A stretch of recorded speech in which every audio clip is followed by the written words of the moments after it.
À Toulouse, l'enquête se poursuit après ce fait divers avant-hier au lycée Raymond Nave. 2 élèves fauchés par un jeune motard. L'une des 2 victimes est sérieusement blessée. Écoutez l'avocat du motard. Il explique pourquoi son client a d'abord pris la fuite avant de se rendre à la police. C'est un jeune garçon, à ce moment-là, il est sur une moto qu'il ne peut pas conduire, qu'il ne doit pas conduire sur la route, elle n'est pas homologuée route.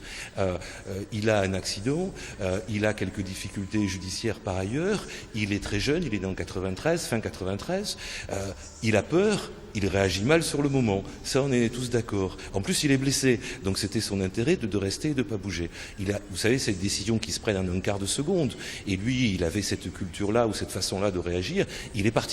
Il n'est pas parti loin, il n'est pas parti longtemps, il est allé se rendre, c'est le principal bien sûr. Et pour aller plus loin sur cette affaire du lycée Raymond Nave à Toulouse, Didier Martinez avec nous en plateau. Vous représentez le syndicat de police unité SGP en Occitanie.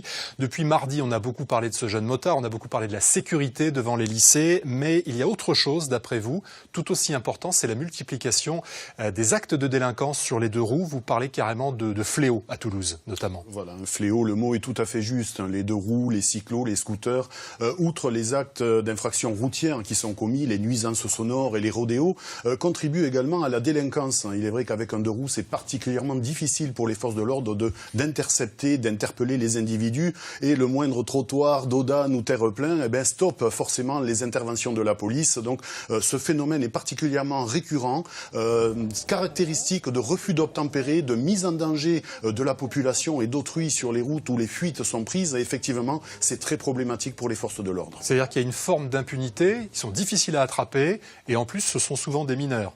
Très souvent des mineurs, effectivement, et la forme d'impunité dont vous parlez, il est vrai que les interceptions, lorsqu'elles ont lieu, donnent souvent l'occasion de constater que 15, 20, 25 fois parfois, les mêmes individus ont été signalés et fait l'objet d'interpellations. Donc on voit bien qu'il n'y a aucune dissuasion en matière répressive quant à l'usage à la fois des 2 roues et les actes de délinquance qui sont commis, d'où cette difficulté pour les forces de l'ordre de poursuivre de façon efficace leur mission et d'arriver à intercepter ce genre d'individus. Ces 2 roues, scooters, motos sont des engins volés pour la plupart? Beaucoup sont volés, en tout cas ne sont pas assurés, sont mal équipés, sont très rapidement, on le voit, abandonnés dès lors que le moindre accident ou la moindre collision avec ou des riverains ou très souvent les forces de l'ordre, parce qu'on nous fonce dessus systématiquement dans le cadre des refus d'obtempérer, et on s'aperçoit que les véhicules n'appartiennent pas du tout à celui qui en fait usage. C'est pour la plupart du temps commettre des larcins, des actes délictuels et prendre la fuite le plus facilement possible. En 10 secondes, ça concerne aussi ces scooters, la grande criminalité.